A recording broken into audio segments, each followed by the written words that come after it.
Swayam Prabha. Digital India. Educated India.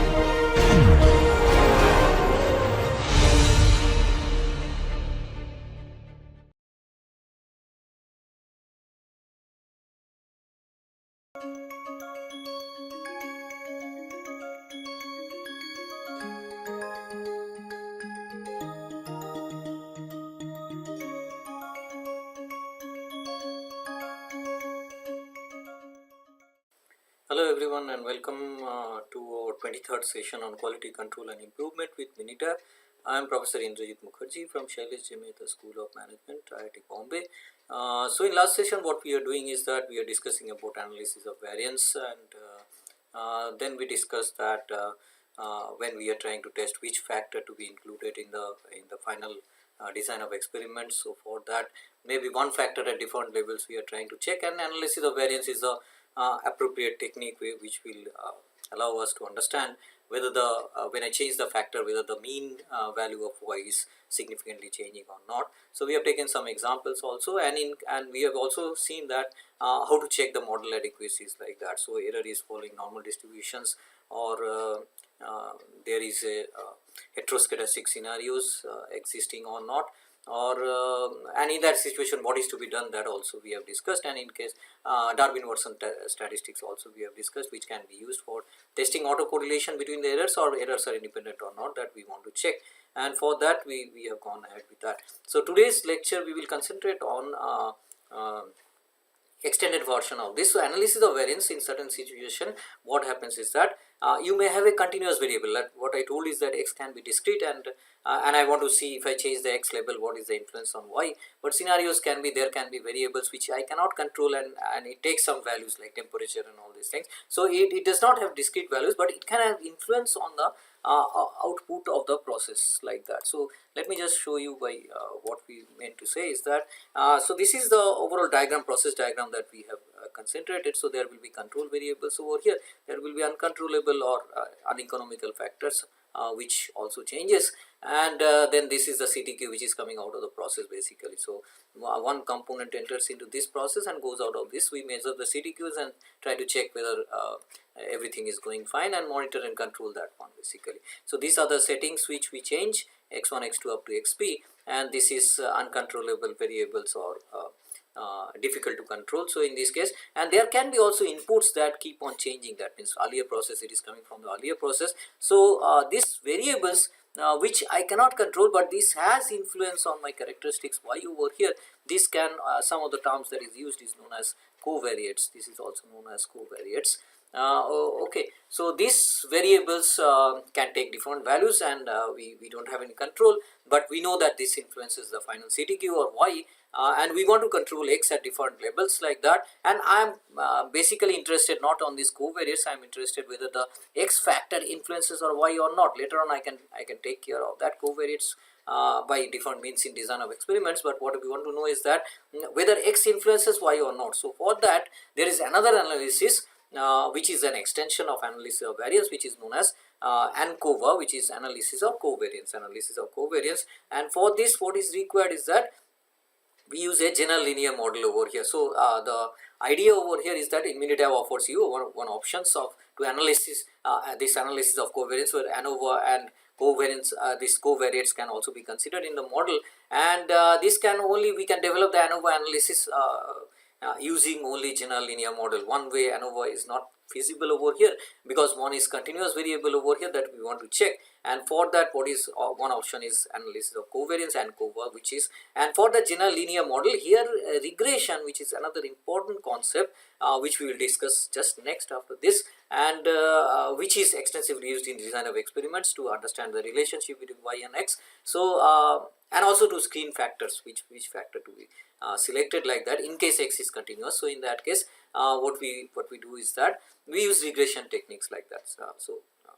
And here we are talking about linear regression models, and we will not go into discussion of linear regression model after this, but how to use the ANCOVA results, how to interpret that results. We are only interested to understand that there is a continuous variable, there is a factor. I want to understand whether the factor influences my outcome, that is the CTQ or not. So one of the examples we will take over here and so that it is quite easy for you to understand. So what I am saying is that this covariates influences my final outcome, but I am testing one factor at different levels. So this can be having level 1, level 2, level 3, which are discrete levels, but this covariates along with whenever I am changing, covariates values are also changing, and I want to see that in presence of covariates whether x influence I can detect for on y, like expected value of y, like that. So in this case what we will do is that we will take some examples, and one of the examples we will take that is already we have with us.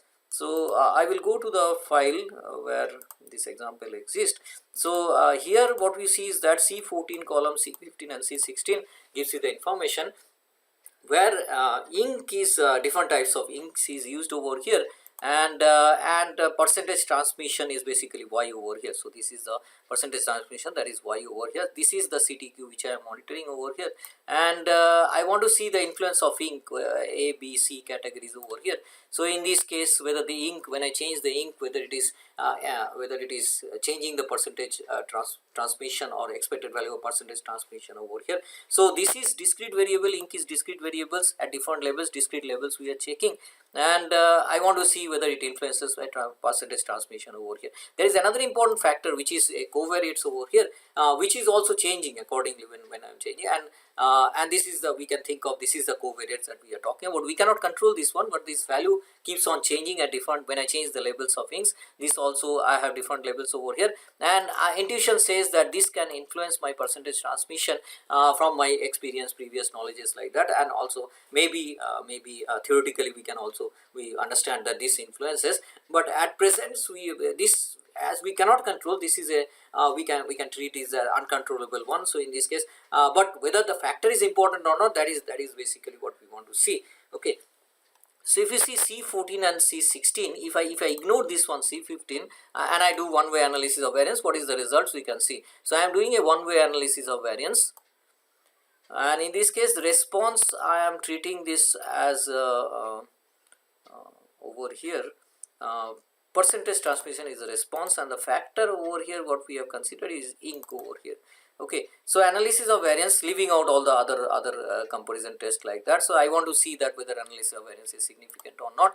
What I will do is that I will just check this one, and then I will see the analysis of variance table, and if I can copy this as a picture and paste it in Excel, let us say, and I paste it over here, let us say this one, and I just enhance this one. What I see over here is that p value is 0.5. So what we are seeing is that ink is not a factor that is influencing my percentage transmission over here. So ink is not a factor if I am not considering that covariates over here. We are not considering covariates, we are doing one way analysis of variance, and p value is not coming out to be significant. Okay. Now if I consider this as a covariate and do the analysis, what will happen, that we have to see. So for this one way analysis of variance does not have any option. So when you go to one way analysis of variance, where covariates, dealing with covariates is not given over here, so we cannot do this analysis over here. What we have to do is that we have to go to here, and there is a general linear model that is available over here. So general linear model, what we will do is that fit general linear model over here. Then what we will do is that, and this is using regression as an underlying theme to develop this ANOVA analysis over here. So anyhow, we will discuss about regression just after this one, and that will be more clear how regression is used to develop the models like that. Let us assume that we want to see only the analysis of variance, and we are interpreting that from the p-value interpretation. I want to see whether the factor influences or not. For this, there is an option over here. You see covariates, one option is given over here in general linear model. So I can include factor, I can include covariates, I can include response. So what will be my response? Percentage transmission is my response, factor will be ink over here, which I want to understand, and the covariates that we are considering over here is the wavelength, which is the covariates over here. There are many more options over here. We can see this one. There are storage, we can store the residual, and we can analyze that one, model fits, model adequacies, we can do that. Okay, so nothing else is required over here at this stage, because this is using linear regression and we don't understand regressions at present, but we want to use and see that whether this covariates, I know covariate, this variable wavelength has an influence, so but I want to understand only whether the factor is important or not for screening like that. So what I will do is that I will click OK over here, and I want to see the analysis of variance table only. So whenever I have done, there is a analysis of variance table, which you can see. I'm just copying this and I want to paste this one and see what happens. Okay, so parallelly we have earlier done this one, that this is 0.5, but when I have incorporated this wavelength, what you see is that p value is significantly, we are getting ink, the factor ink over here is having a p value which is less than 0.05, which is not appearing when I have done only ink with percentage transmission or CTQs like that. It was not happening because p value is more than 0.05, and that is 0.5 we have got. So in this case what we are seeing is that wavelength, if I consider this first row over here, it is having a p value. That means this is wavelength values are changing, and that is also influencing my outcome, that is CTQ. And ink also, when I am changing the factors, I have changed it at 3 levels, so degree of freedom is 3 minus 1, that is 2. Okay, and this is treated as a regressor variables over here, wavelength over here. And so in this case what it says is that when I consider these covariates, ink is coming out to be very prominent factor over here, which is not coming out to be prominent over here. So whenever I have a covariate information about a covariates, I should include that one to understand whether the actual factor which I am changing, which is influencing y or not. So in this case what we are seeing is that ink is specifically a factor. If I ignore the covariates, what will happen is that ink is not coming out to be prominent factor, but when I include the covariates over here, so some part of variability, if I can segregate the variability, total variability into ink and wavelengths over here, what I am saying is that ink is coming out to be prominent over here. So that is the way we should interpret analysis of covariance. So that is one important thing that I wanted to say. And last time what we have seen is that whenever there is a we have to also understand that normality assumptions or model adequacy may not work in certain scenarios, although the analysis of variance is very robust and researchers claims that it's very robust. But we have to also understand that the real life scenario is not this, and there can be deviations, but analysis of variance is very strong, and small deviations or moderate deviations does not influence the results as such, and my conclusion will be more or less correct in that. But there are options like non-parametric options that we can adopt in case assumptions are not valid, or assumptions we are not able to satisfy, or transformation is not working like that. So in that case, when everything fails, I cannot adopt the assumptions like normality assumptions, heteroscedasticity, many scenario it can happen. So in that case there is an alternative test which is known as Kruskal-Wallis test, which is although we cannot be fully assured about this test that whether the results is 100%, we cannot say like classical techniques for ANCOVA analysis or Welch test like that. So over here what we can do is that we can just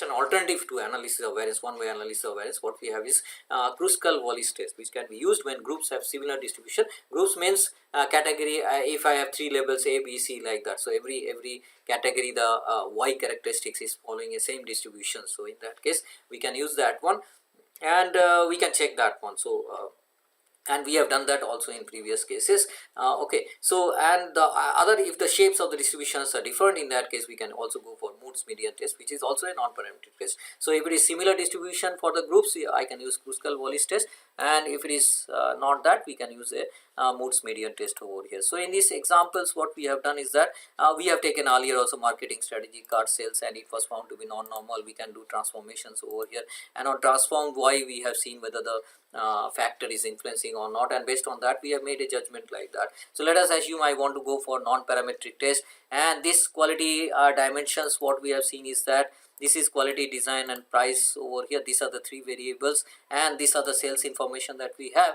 And if you can see, test this one whether this is normally distributed, each of the groups, if they are normally distributed or not. So in this case quality we can take, Anderson-Darling test is used, and what we are seeing is that we see that it is 0.08 approximately, and that is we can assume that normal distribution assumptions are fulfilled over here. Similarly, what we can do is that we can see the next one, variables, and this we have already shown. So we can just see the next one, and we can do the normality test for the next variables like that. So that is design flexibility, and I go ahead and I see that the p value that we are getting over here is 0.939. that is also satisfactory, and the group first group that is quality and design flexibility, that is more or less normal. And price, the last one, what we can do is that in that group, normality test, and I'm doing this test again. So price I have kept over here, Anderson-Darling test is done, and here also what we are seeing is that p-value is 0.117 over here. So here also it is satisfactory. So within groups, more or less the distribution is more or less same, and this can be verified whether it's normal or other distributions also we can verify, and that option is available in MINITAB also to check which distribution is follows like that. So anyhow, so to keep it simple, what I am doing is that assuming this one and assuming that transformation and everything fails, so I can go to non-parametric test and I can go to Kruskal-Wallis test over here, and what I will do is that I will give the card sales as the response over here, and I will give the factor over here as marketing strategy, and I will do the Kruskal-Wallis test and I will click OK, and then what I will get is that this is one of the table that we are concerned over here. So I will copy this over here and I will just replace this and I will paste over here. So when I do that, what you see is that there is p values, and it is using that median information, not mean information. Whenever it is non-parametric, they will use median information. Statisticians suggest median information comparing, and based on rank information, that comparison test will be done. And in this case, whether the group median is same or medians are different, at least one median is different. So in this case, there will be two methods, adjusted for ties and not adjusted for ties. We will go for not adjusted for ties values of p values over here. That is more conservative, so we will go by that. So 0.581 means that the medians are not different over here. So and that was also the analysis what we have. This is strategy over here. So when we have initially done this one, whether they are different or not, so if we have done classical ways, assuming that everything is okay, so one way analysis of variance is also possible over here. So what I will do is that data is in different columns. So in this case, quality, design and flexibility. So classical way, if we have done this one, also what we have seen is that classical way, when we have done this one, also the p value what we are getting over here, if I copy this one, classical approach what we have used, assuming everything is going fine. So in this case, what we are getting, so I can paste this one, and what we see is that here p value is 0.514, here with not adjusted for tie is 0.581, and this is, so both the analysis Kruskal-Wallis and this one is giving me more or less, even if the distribution does not satisfy. What we are saying is that analysis of variance is so robust, the conclusion made by non-parametric is same as conclusion done by analysis of variance test, that is ANCOVA, even if the final condition or final test at model adequacy is not satisfactory, then also I am seeing the interpretation comes out to be same. Okay. So classical techniques, always we should adopt classical approach. There can be deviations, but most of the time we can expect that it is so robust, and it can be adopted like that. Okay, there is always a chance that I can go wrong, so that is also possible in non-parametric test like that. So that is the way we should try to adopt these techniques like that. And this is all I wanted to discuss about one-way analysis of variance. So we have discussed about all model adequacies and what scenarios we are adopting. We are trying to screen the factors like that, like from cause and effect diagrams, some of these factors like that. And there is another way of screening the variables like this, although it cannot be guaranteed whether the factor influences or CDQ or not, but preliminary some analysis can be done, and which are the potential factors which I can isolate like that. That can be we can use that one using one technique which is known as, because you may not have done experimentation which is statistical experimentation, but you have some previous data, historic data, from where you try to interpret whether the factor influences the outcomes or not, or CDQs like that. So for that, one of the important technique that we will discuss briefly over here is known as regression.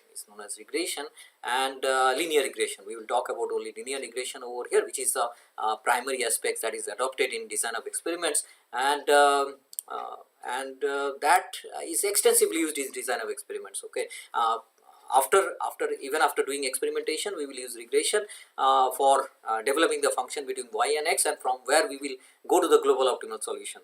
From there we will go to the global optimal solution. But that is the primary idea that is required, which I think is necessary over here to illustrate. So what we are doing is that we are trying.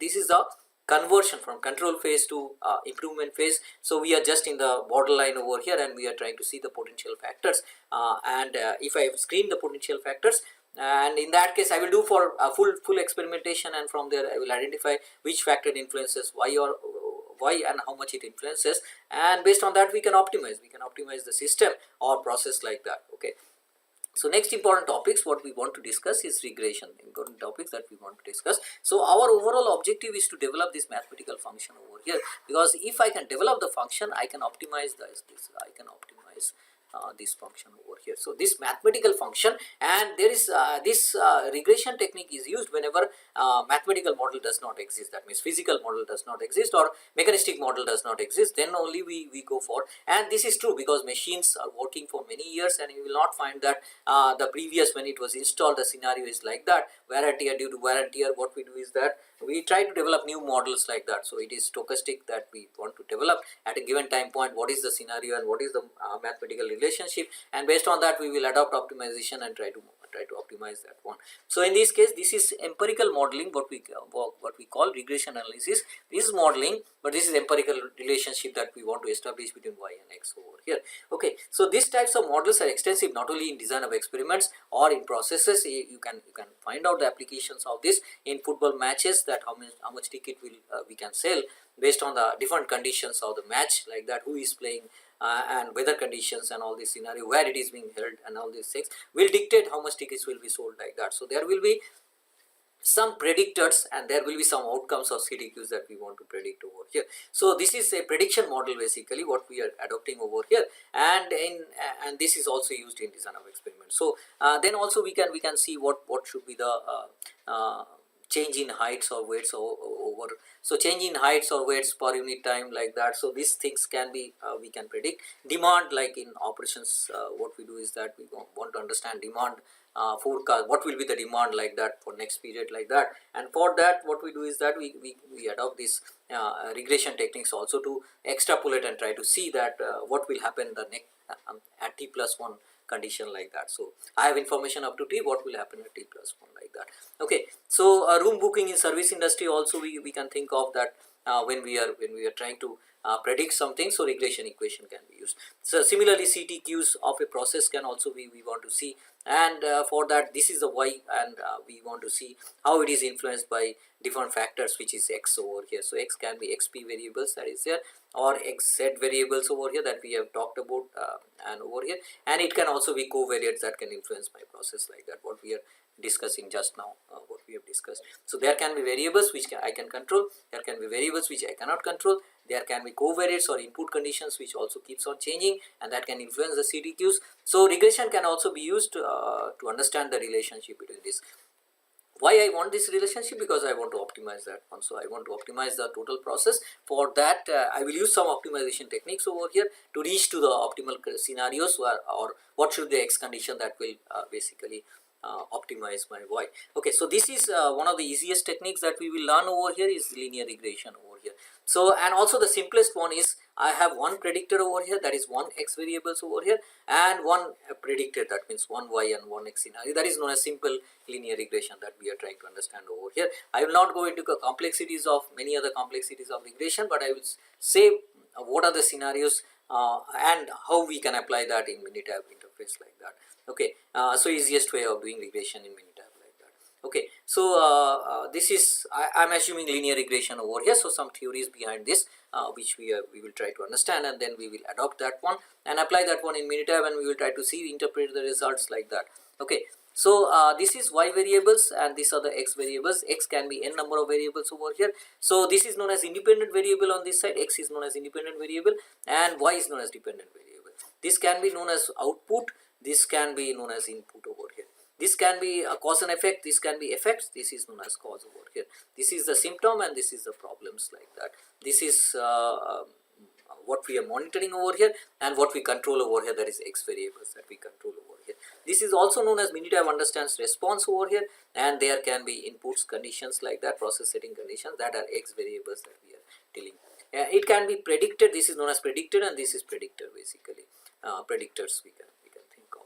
Okay, there are different names for y, different names for x over here. So you can think about cause and effect. So one is cause, one is effect basically, and so you have to selective which I can control is x, which I cannot control is basically y. So that is the interpretation we can make out of this. Okay, so what we will do is that this is y and x like that, and for that preliminary what we have discussed is the correlation coefficient and scatter diagram that we have seen in visualization of the data like that. What we have used is that whether the relationship is linear or not. So this kind of relationship, whether it is positive or not. So for that what we have used is a correlation coefficient, that is important, correlation coefficient. So to develop regression equation we have to first see the scatter plot and try to figure out that whether the relationship can be linear, and then adopt the regression model like that. Then we adopt the regression models like that, and how this model is developed, that is important, some theoretical concepts over there, how these models are developed, and based on that we can go ahead, and many of the books and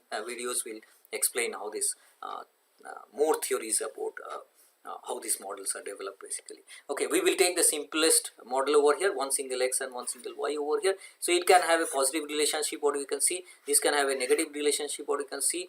Okay, there can be a nonlinear relationship, that is curvature that you are seeing over here, this is the curvature that you are seeing over here. So this we can think of polynomial equations over here, or nonlinear relationship that exists between x and y. There can be different types of relationship that we want to understand. So but scatter plot is important over here. So if we have single x and single y, I can plot that in scatter plot and see the relationship, and based on that I can understand that whether a linear model or a nonlinear or a polynomial equation will work over here, and based on that we will adopt that type of specific models like that. Okay, and if the x and y's are, these are the shapes over here, this we can say that there is a positive relationship that exists. If this is the scenario, this is negative relationship. This is not so strong relationship because the variability, because you see the width of this is much less as compared to the width of this over here. So width is more means relationship is weak, and width is very small, and all the data are confined into a small tubes like that, if you can think of. So in this case what happens is that relationship is more strong, and this is a weak negative relationship, this is weak positive relationship, what we can see. And the measures that we will use is correlation coefficient to understand this one, and correlation is nothing but the covariance between x and y that we can calculate, and all the softwares will give you the covariance information.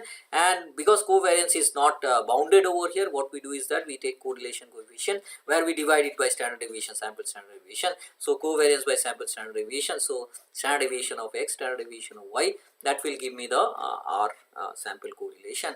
And this can MINITAB also checks this one by P interpretation like that, and t-test is used for that, and it will give you the P interpretation also. So MINITAB gives you whether the correlation is significant or not significant like that, using hypothesis testing concept like that. Okay, so there are different types of regression models, different types of regression models over here. So I am trying to understand first simple regression, simple linear regression over here, and this is the one that we want to understand. So this, I go from this regression model, I go to the simplest model, and this is the linear model over here. Okay, so similarly multiple regression we can see that linear models, how it is developed like that. We will skip that nonlinear relationship over here, nonlinear relationship over here. So whenever I have x, which is the predictor, as one variable like that, I have a single y and function of x we want to develop, single y and single x. This is the simple linear regression, and if you have multiple x is more than one, so in that case what will happen is that this is up to n number of variables, let us say, to generalize this one, and this is known as multiple regression over here. So this is the scenario we want to understand, simple regression and multiple regression, and which is linear also we want to understand. Okay, so how regression works like that, and this was given by Gauss, this regression, how to estimate the coefficients over here. So this was developed very long back like that, about 1900 approximately, at that time point maybe. So we can check that one. So anyhow, so this is highly useful techniques, and what it tries to say is that I can develop a mathematical function which is between expected response over here, and the independent variable. I want to develop a mathematical model, because what you see is that when I am developing a when I have historical data or scatter plot, what I have multiple points where x is one variable, and I plot that one, and I have multiple observations over here. So this may be x1 observation. For x1, what is the observation of y1? So similarly, x, and for given condition of x and y, I have different observations over here. Okay, and based on the many observations over here, how can I draw a functional relationship or functional linear relationship over here? That is important over here. So there are many points, and I know to develop a line equation only 2 points is sufficient. So if you have 2 points, I can develop what is the line equation over here, and in that case, what is the slope over here, and what is the intercept that we can calculate over here. So mx plus c, that can be calculated based on equation over here. Similar approach is taken over here also, but only thing is that there is no 2 points. Here are multiple points like that, and I can have multiple lines over here. I can have n n number of points we have, and any 2 points I can take. So NC2 is a combination that I can think of, but one of the best lines I have to adopt out of this. So which is the best line I should adopt, which will explain the relationship between y and x. So I want to develop a line equation which is best fit, and for that some theoretical aspects is taken over here, which Gauss has suggested, and he says that expected value, this, so whenever I have a regression of x and y, so each of these value at a given point of x, what will happen is that I can have multiple over here, like ANOVA analysis. What we have seen is that for a given scenario, if I change the condition over here and reset that one, what will happen is that I can get multiple values of y over here. So there will be some mean values, and there will be some variations over here. Similarly, at a given different points, there will be variations like that. So idea of analysis of variance can also be extended over here in regression. Only thing is that in regression, what we are considering at this stage is x is continuous also, and y is also continuous. Y is also continuous over here. So, okay, so x is continuous, y is continuous. Earlier x was discrete and y was continuous. Over here, what we are considering is x is continuous and y is continuous over here. So how this line equation is developed, that is of importance to us. So over here, what it says is that it can be expressed as like intercept, what we have seen. So this we can think of as c intercept over here. This we can think of slope like that. So interpretation remains like line equation like that, and the one is known as beta 0, one is known as beta 1 over here. These are the two important parameters we want to estimate from all the points that we are getting x and y over here, and that is the function that we want to develop. So fx is equal to beta 0 plus beta 1x, that is the approximation, and this is the function of x that we want to generate over here from the given data set, which can be n number of observations like that. So this we will continue discussion on this, and we will stop over here. We will start from here. So this is the basic idea. So what we are talking about is that we are trying to develop a linear models and simple linear regression, one simple y CTQ and one x over here, and we have a historic data points, no experimentation over here. I want to identify whether the x influences y over here. Although causal relationship cannot be established by regression, but at least some hints of potential, whether I can consider for further experimentation or not, that some hints can be we can get out of this. Okay, for that we use regression if I have some previous data like that. And here we are considering x is continuous and y is continuous, just extension of ANOVA analysis. It is more generalized, you can think of. So ANOVA is a discrete x variable, x points like that, x labels. Over here, x can have any values like that, it can be continuous. So this condition, so expected value of y for a given x is equals to beta 0 plus beta 1 multiplied by x with some error over here. Every model will have some error. I cannot exactly model expectation of y over here for a given x like that. I cannot have a perfect function like that. Every function will have some error. That means I will go wrong, but I want to reduce that, minimize that error like that. So I want a function which is very close to the reality, so that I commit minimum error, but there will be some error. We cannot avoid that one, because this is an empirical relationship, and this is it depends on the scenario of the machines or scenario of the process like that. So it cannot be exactly modeled, because I will miss out some factors. So I cannot be exactly close like that, but there will be some error. Always there will be some error when I am developing this mathematical function using regression like that. Okay, so this we will continue from here. Okay, in our next session we will continue from here in our next session. Thank you for listening.